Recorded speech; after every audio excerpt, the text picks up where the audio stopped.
Hello, happy Friday. I hope you're well. Welcome to Connector Dots.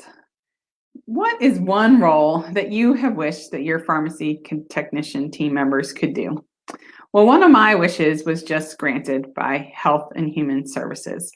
Today, during Pharmavation Friday, we will explore the new authorization for pharmacy technicians and state authorized pharmacy interns to administer childhood COVID-19 vaccines and tests. This is a prime example of pharmacy innovation, or what I like to call pharmavation, that will support practice advancement and, of course, our nation's response to the COVID pandemic. Welcome to Connector Dots. These are brief, candid insights for healthcare, pharmacy, and life for connectors and pharmavators.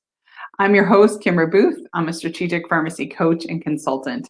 I'm a pharmacist, healthcare leader, and entrepreneur, and I help pharmacists strategically advocate for roles and resources to advance practice and have engaging, joyful careers.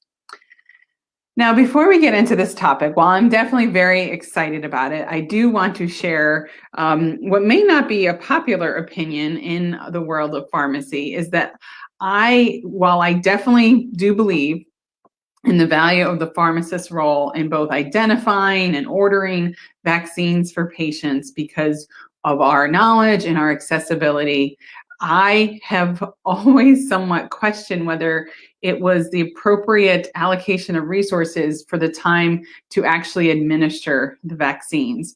So I have always wished that another team member was authorized to administer the vaccines. And when I've tried, of course, some of you who know me, or maybe if you're new to me, my goal is to help pharmacy do more with more and to help advocate for roles and resources. And so when it does come to vaccinations, and again, I love to expand the role and ensure we're capturing all patients who are eligible for vaccines, I do also recognize that sometimes it is difficult to justify a pharmacist to administer vaccines.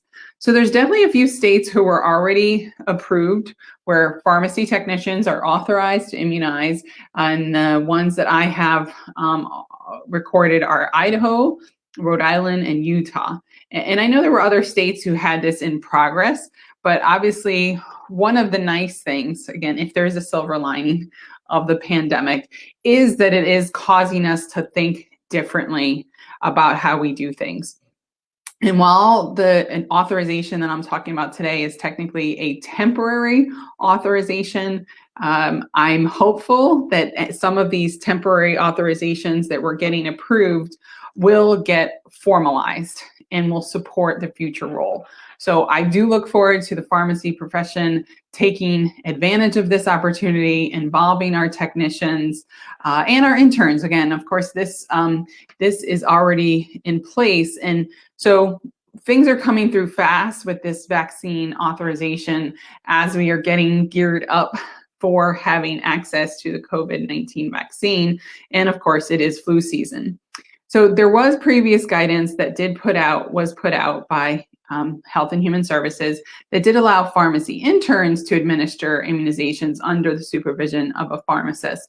But this guidance now that's released this week clarifies that this guidance for the interns, but also adds the qualified pharmacy technicians to the eligibility.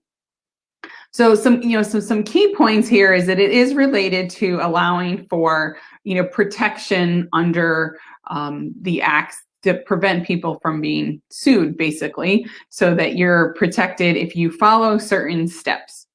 And there are definitely programs out there. PTCB and others have created training programs. They were well ahead of this, so that there's training programs provided. But I'm just going to share with you a few of the recommendations for ensuring that you have the right requirements in place to put this information in place. So the first is that the vaccination should be ordered by the supervising qualified pharmacist.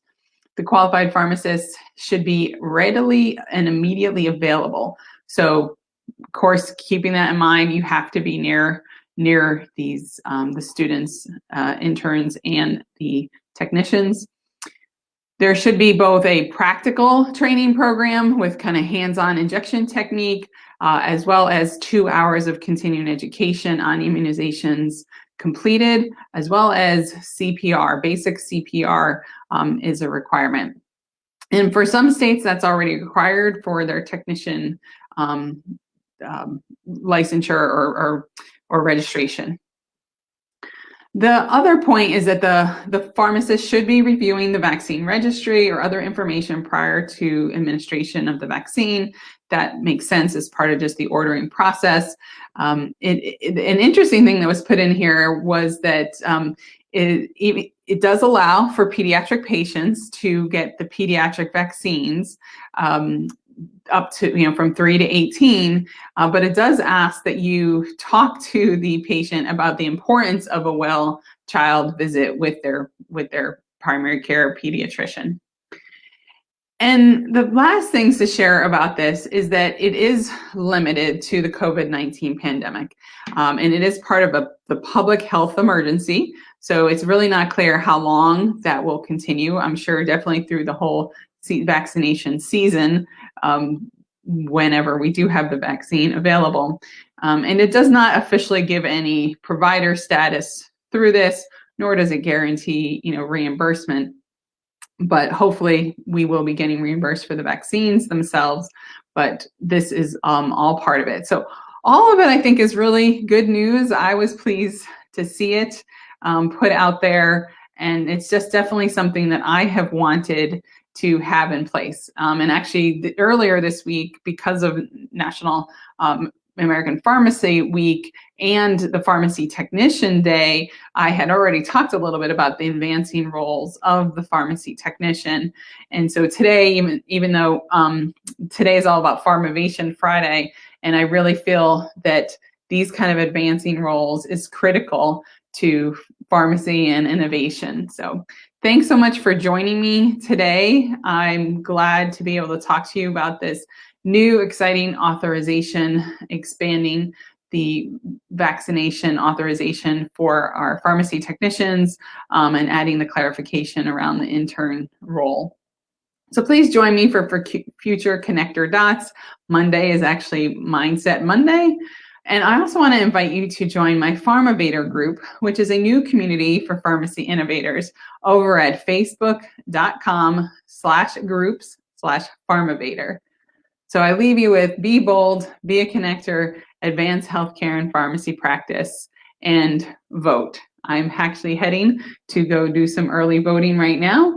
So it's coming down to the wire. So I just want to encourage you to get out and vote if you have not done so already. Take care. Bye.